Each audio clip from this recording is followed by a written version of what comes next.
Baik, sebelumnya Assalamualaikum warahmatullahi wabarakatuh. Kami dari kelompok 5 akan mempresentasikan mengenai pemeriksaan persediaan yang dimana anggotanya adalah yang pertama saya sendiri, Alvina Anggraini, dan juga Vernika Purwaningtyas, selanjutnya Novi Luciana, dan juga Tito Ardianto. Pengertian persediaan menurut Standar Akuntansi Keuangan PSAK nomor 14, persediaan adalah aset yang tersedia untuk dijual dalam kegiatan usaha biasa. Yang kedua, dalam proses produksi untuk penjualan tersebut atau dalam bentuk bahan atau perlengkapan untuk digunakan dalam proses atau pemberian jasa.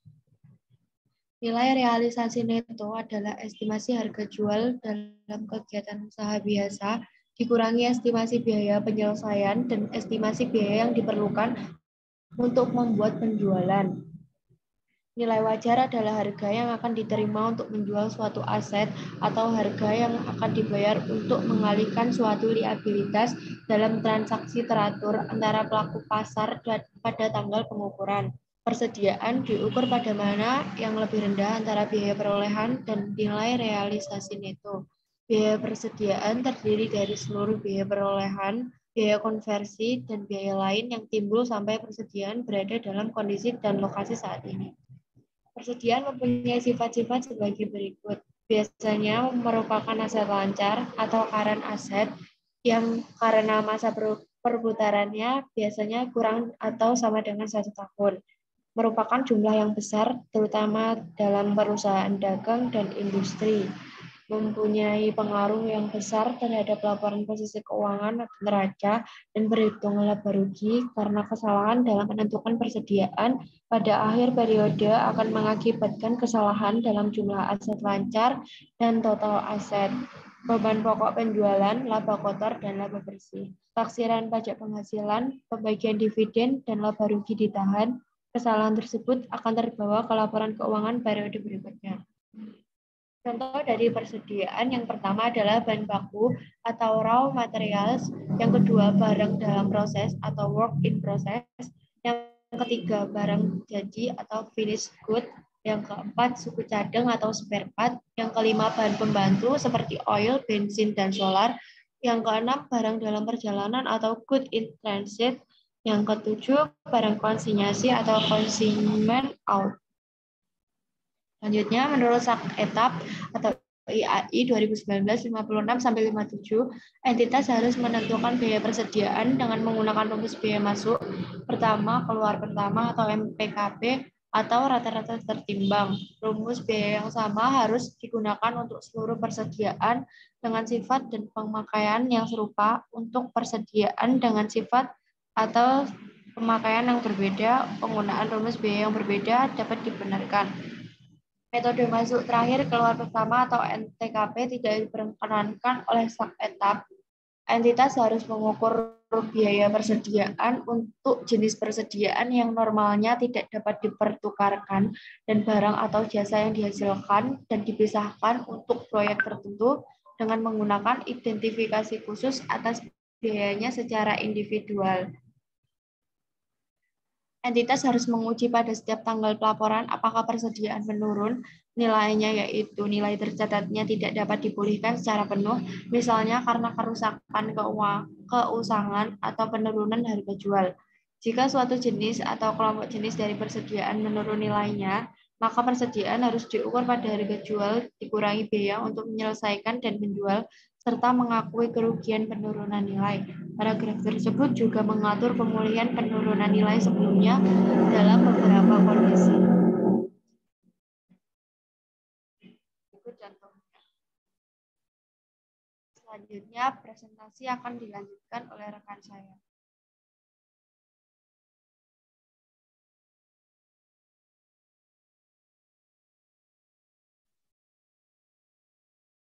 Baik, saya akan melanjutkan presentasi tujuan pemeriksaan atau audit objek persediaan. Yang pertama, untuk memeriksa apakah terdapat internal control yang cukup baik atas persediaan. 2. Untuk memeriksa apakah persediaan yang tercantum di laporan posisi keuangan betul-betul ada dan dimiliki oleh perusahaan pada tanggal neraca. 3. Untuk memeriksa apakah metode penilaian persediaan sesuai dengan standar akuntansi keuangan di Indonesia. 4. Untuk memeriksa apakah sistem pencatatan persediaan sesuai dengan standar akuntansi keuangan di Indonesia. 5. Untuk memeriksa apakah terhadap barang-barang yang rusak, bergerak lambat, dan ketinggalan mode sudah dibuatkan allowance yang cukup. 6. Untuk memeriksa apakah transaksi yang menyangkut pembelian dan penjualan persediaan seluruhnya sudah dicatat. 7. Untuk memeriksa apakah transaksi yang menyangkut pembelian dan penjualan persediaan seluruhnya sudah terjadi. Tidak ada transaksi fiktif. Next. 8. Untuk memeriksa apakah pencatatan yang menyangkut persediaan sudah dicatat secara akurat, begitu juga dengan perhitungan fisik persediaan sudah dilakukan secara akurat, termasuk perhitungan matematis kompilasi hasil perhitungan fisik persediaan. 9. Untuk memeriksa apakah transaksi yang menyangkut pembelian dan penjualan persediaan sudah dicatat dalam periode yang tepat dan tidak terjadi pergeseran waktu pencatatan. 10. Untuk memeriksa apakah saldo persediaan sudah diklasifikasikan dengan tepat seperti bahan baku, bahan pembantu, barang dalam proses, dan barang jadi. 11. Untuk mengetahui apakah ada persediaan yang dijadikan jaminan kredit. 12. Untuk mengetahui apakah persediaan diasuransikan dengan nilai pertanggungan yang cukup. 13. Untuk mengetahui apakah ada perjanjian pembelian atau penjualan persediaan yang mempunyai pengaruh yang besar terhadap laporan keuangan. 14. Untuk memeriksa apakah penyajian persediaan dalam laporan keuangan sesuai dengan standar akuntansi keuangan di Indonesia. Next.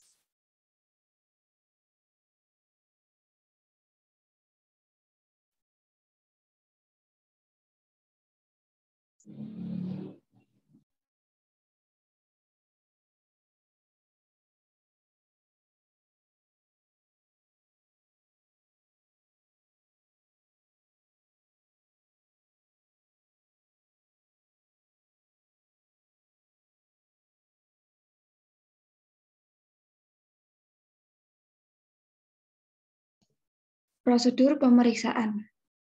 Next.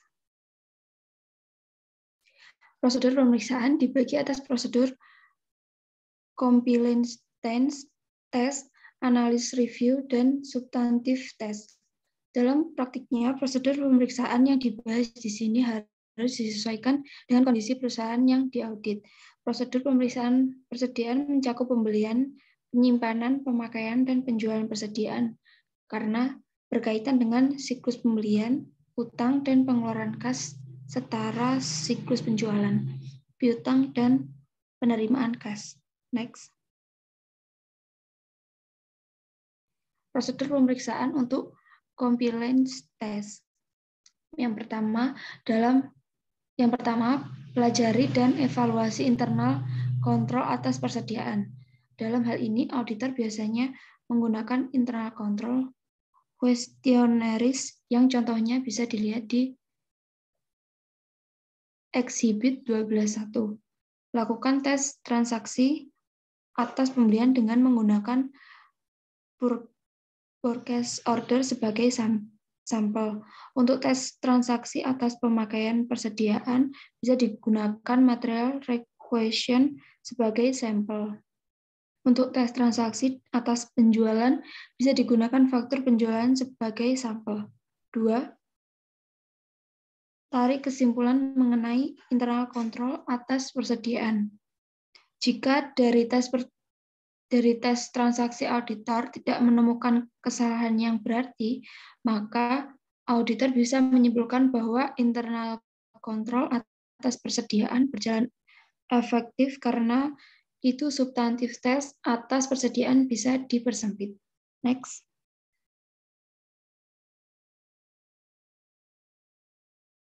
Prosedur pemeriksaan substantif atas persediaan. Yang pertama, lakukan observasi atas persediaan fisik yang dilakukan perusahaan. 2.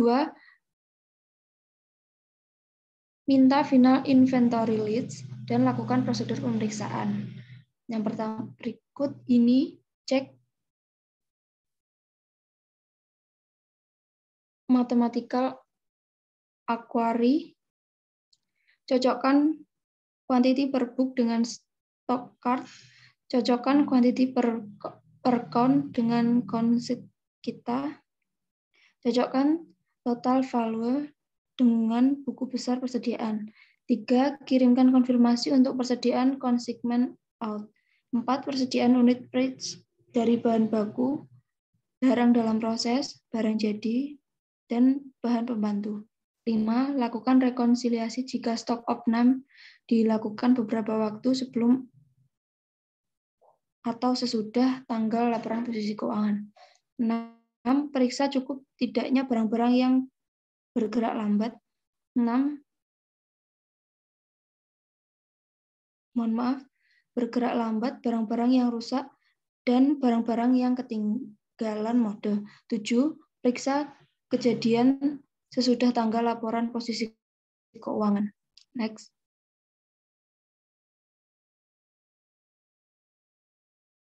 8. Periksa cut-off penjualan dan cut-off pembelian. 9. Periksa jawaban konfirmasi dari bank, perjanjian kredit, notulen rapat. 10. Periksa apakah ada sales atau purchase commitment pertanggal laporan posisi keuangan. 11. Seandainya ada barang dalam penjualan, lakukan prosedur sebagai berikut. Minta rincian goods in transit per tanggal neraca, periksa subsequent clearance, kemudian mathematical query. 12. Lakukan analis prosedur untuk persediaan. 13. Buat kesimpulan dari hasil pemeriksaan persediaan dan buat usulan adjustment jika diperlukan.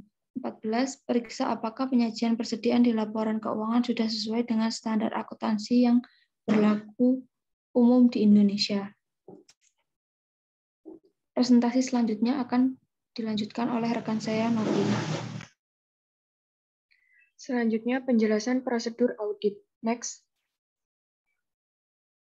Yang pertama, lakukan observasi atas stock opname yang dilakukan klien.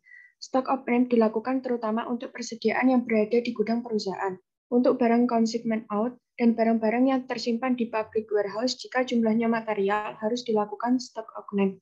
Jika tidak material, cukup dikirim konfirmasi. Stock opname bisa dilakukan pada akhir tahun atau beberapa waktu sebelum atau sesudah akhir tahun. Untuk perusahaan yang internal kontrolnya lemah, stock opname sebaiknya dilakukan pada tanggal laporan posisi keuangan atau neraca. Untuk perusahaan yang internal kontrolnya baik, stock opname bisa dilakukan beberapa waktu sebelum atau sesudah tanggal neraca. Namun demikian, sebaiknya tidak terlalu jauh dari tanggal neraca untuk memudahkan auditor pada waktu melakukan trace backward atau trace forward, rekonsiliasi saldo persediaan per tanggal stock opname dengan per tanggal neraca. Next. Berikut contoh trace forward di perusahaan dagang. Next.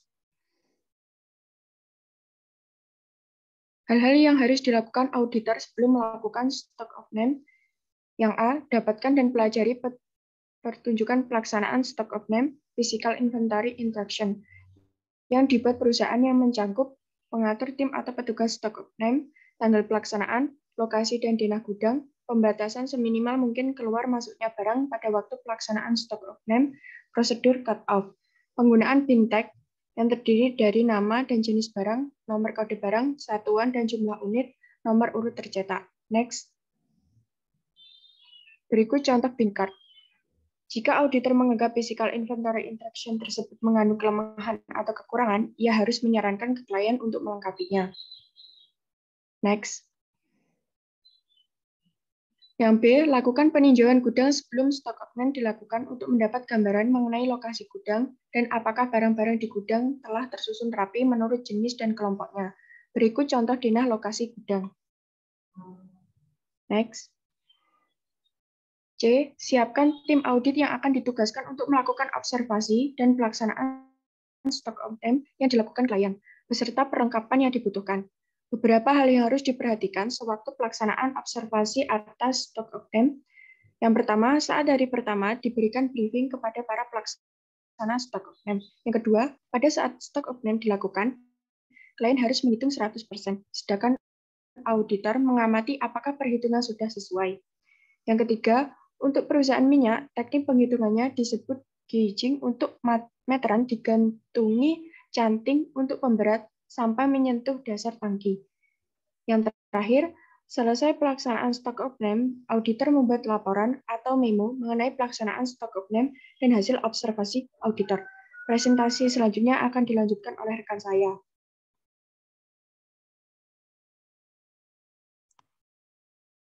Dua, minta daftar hasil stock of name atau final inventory list atau inventory compilation yang salah satu bentuknya sebagai berikut. Next. 3, kirimkan konfirmasi untuk persediaan consignment out atau persediaan perusahaan yang dititip jual ke perusahaan lain. Periksa unit price dari raw materials dan supplies. Periksa faktur pembelian, supplier invoice yang terakhir, dan perhatikan apakah perusahaan menggunakan FIFO, LIFO, atau average cost. Work in process, pelajari cost accounting prosedur yang digunakan perusahaan.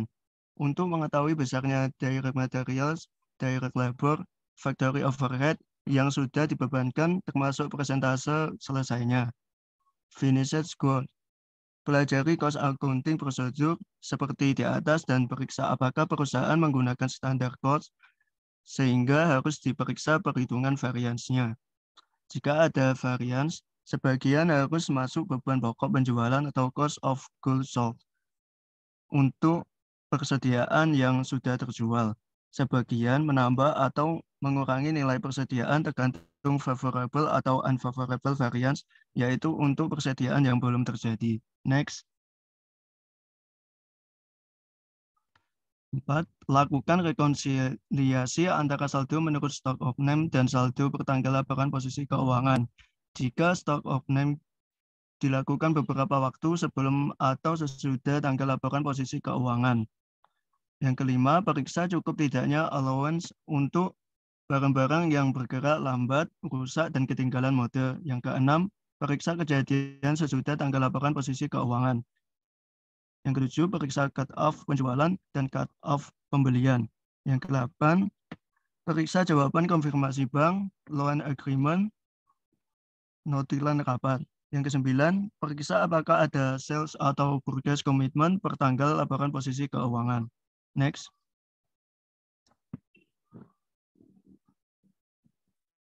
Yang ke-10, jika ada barang dalam perjalanan, lakukanlah prosedur audit yang diperlukan. Yang ke-11, prosedur analisis atau analytical review procedures, prosedur atas persediaan. Berikut adalah prosedur analitis dan kemungkinan salah sajinya. Next.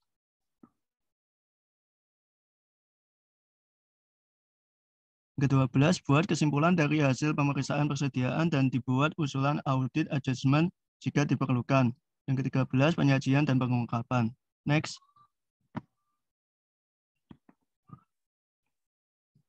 Menurut SAK Etap IAI 2009 nomor 57, entitas harus mengungkapkan A. Kebijakan akuntansi yang diterapkan untuk mengukur persediaan, termasuk rumus biaya yang digunakan. B. Total jumlah tercatat persediaan dan klasifikasinya yang tepat dengan entitas. C. Jumlah persediaan yang diakui sebagai beban selama periode. D. Jumlah penurunan nilai persediaan dan pemulihannya yang diakui dalam laporan laba rugi. E. Jumlah tercatat persediaan yang digunakan. Selain itu, menurut SAK Etap IAI 2009 nomor 124-125, entitas harus menilai pada setiap tanggal pelaporan apakah persediaan turun nilainya. Entitas harus membuat penilaian dengan membandingkan jumlah tercatat setiap jenis persediaan atau kelompok persediaan yang sama dengan harga jual dikurangi biaya untuk menyelesaikan dan menjual. Jika suatu jenis persediaan atau kelompok jenis persediaan turun nilainya, maka entitas harus mengakui kerugian dalam laporan laba rugi atas perbedaan antara jumlah tercatat dan harga jual dikurangi biaya untuk menyelesaikan dan menjual. Jika tidak praktisi untuk menentukan harga jual dikurangi biaya untuk menyelesaikan dan menjual setiap jenis persediaan, maka entitas diperkenankan mengelompokkan jenis persediaan dalam lini produk yang sama, tujuan dan pemakaiannya, serta diproduksi dan dipasarkan dalam area geografis yang sama untuk tujuan menguji penurunan nilai. Next. Entitas harus membuat penilaian baru atas harga jual dikurangi biaya untuk menyelesaikan dan menjual dalam setiap periode berikutnya.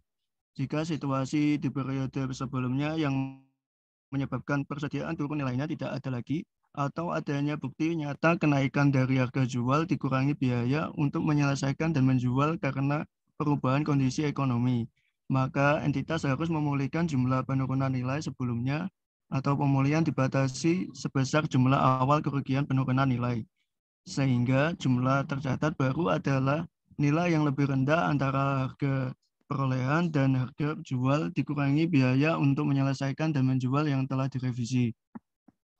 Menurut PSAK 14 IAI 2015, laporan keuangan mengungkapkan satu kebijakan akuntansi yang digunakan dalam pengukuran persediaan termasuk rumus biaya yang digunakan. 2. Total jumlah tercatat persediaan dan jumlah tercatat menurut klasifikasi yang sesuai bagi entitas. Yang ketiga, jumlah tercatat persediaan yang dicatat dengan nilai wajar dikurangi biaya untuk menjual. Yang keempat, jumlah persediaan yang diakui sebagai beban selama periode berjalan. Yang kelima, jumlah setiap penurunan nilai yang diakui sebagai pengurang jumlah persediaan yang diakui sebagai beban dalam periode berjalan sesuai dengan paragraf 34. Yang keenam, jumlah dari setiap pemulihan dari setiap penurunan nilai yang diakui sebagai pengurang jumlah persediaan yang diakui sebagai beban dalam periode berjalan. Yang ketujuh, keadaan atau peristiwa penyebab terjadinya pemulihan nilai persediaan yang diturunkan sesuai dengan paragraf 34 dan 8, jumlah tercatat persediaan yang diperuntukkan sebagai jaminan liabilitas. Next. Sekian presentasi dari kelompok kami. Apabila ada kurang lebihnya mohon maaf. Jika ada pertanyaan, silakan ditulis di Telegram. Terima kasih. Wassalamualaikum warahmatullahi wabarakatuh. Baik, waalaikumsalam warahmatullahi wabarakatuh. Oke, ini saya berikan penjelasan dulu ya terkait dengan pemeriksaan persediaan ini. Jadi pemeriksaan persediaan ini yang saya jadikan poin untuk di buku praktikum audit itu adalah schedule pemeriksaan fisik persediaan ya. Nah, ini saya masih mencari ini di buku praktikum audit, schedule-nya sebentar. Karena schedule-nya itu kan di buku praktikum audit itu semuanya berkaitan. Kas berkaitan dengan persediaan juga, nah, berkaitan dengan penjualan dan seterusnya. Nah, ini saya masih mencari sebentar perhitungan fisiknya itu. Ini yang saya cari di buku praktikum audit yang buku edisi 3 ya. Jadi nanti kalau yang kemarin sudah pinjam edisi 4, silahkan disesuaikan aja. Bentar, saya carikan halamannya. Jadi nanti kalian tinggal nulis, tidak perlu mencari. Sebentar.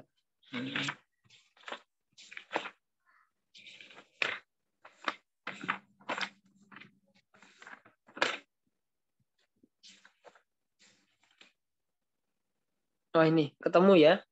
Baik, kalau di buku praktikum audit buku 2 ya, buku kertas kerja pemeriksaannya di edisi 3, itu ada di halaman 46. Nah, jadi silahkan nanti dicari di buku edisi 3, halaman 46, itu adalah tugas yang saya berikan hari ini. Nah, di situ schedule-nya adalah perhitungan fisik persediaan. Ininya nama schedule-nya. Kemudian indeksnya itu FF1. Di situ nanti akan ada nama-nama barang persediaan yang menjadi barang penjualan atau barang yang dijual oleh PT Peta. Nah, kemudian nanti ada jumlahnya berapa, fisiknya berapa, kartunya berapa, dan seterusnya. Jadi ini semacam stok opname ya, opname. Jadi atau stok perhitungan stok per tanggal atau per tahun tertentu. Nah, kemudian di situ nanti akan ada catatan. Nah, catatan ini apakah barang itu adalah barang konsinyasi atau tidak. Nah, ada seperti itu keterangannya. Kemudian ada keterangan lagi mungkin dikembalikan karena cacat, ada seperti itu. Jadi yang namanya persediaan itu tidak semuanya bagus ya, pasti ada yang cacat, ada yang. Nah, jadi harapan saya dengan kalian membuat schedule perhitungan fisik persediaan ini, paling tidak nanti ketika menempuh mata kuliah praktikum audit, kalian sudah tahu bahwa barang-barang yang dijual oleh PT Peta itu apa. Ini kan PT Peta itu adalah penjual spring bed ya itu ya, dan ada berbagai macamnya, nah, serta ukurannya. Nah, kemudian nanti ada perhitungan fisik, ada perhitungan kartu, nah, ada kartunya juga karena ini kan perhitungan fisik persediaan. Nah, nanti akan ada selisih. Nah, selisihnya itu kemana dan seterusnya itu sebenarnya ada di soalnya, di penjelasan di buku satunya, tetapi tidak perlu kalian pelajari sekarang. Paling tidak kalian tahu formatnya dulu, perhitungan fisik persediaan, dan ini. Hanya satu tabel saja. Jadi tolong dibuat serapi mungkin ya nanti untuk ininya. Itu ya fokus saya untuk hari ini, yaitu schedule perhitungan fisik persediaan. Jadi tolong nanti segera dicari untuk yang edisi 4 menyesuaikan ya. Jadi silahkan di ini.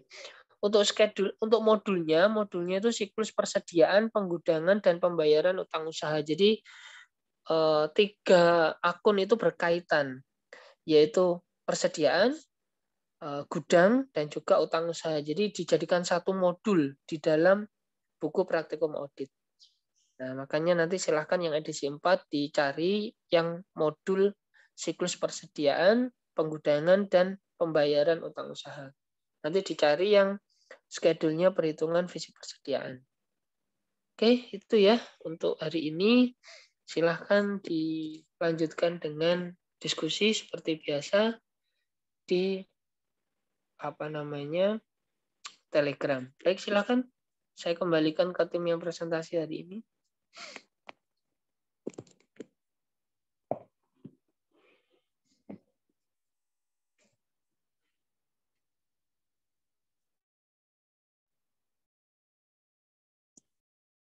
Sekian dari kelompok kami. Terima kasih. Wassalamualaikum warahmatullahi wabarakatuh.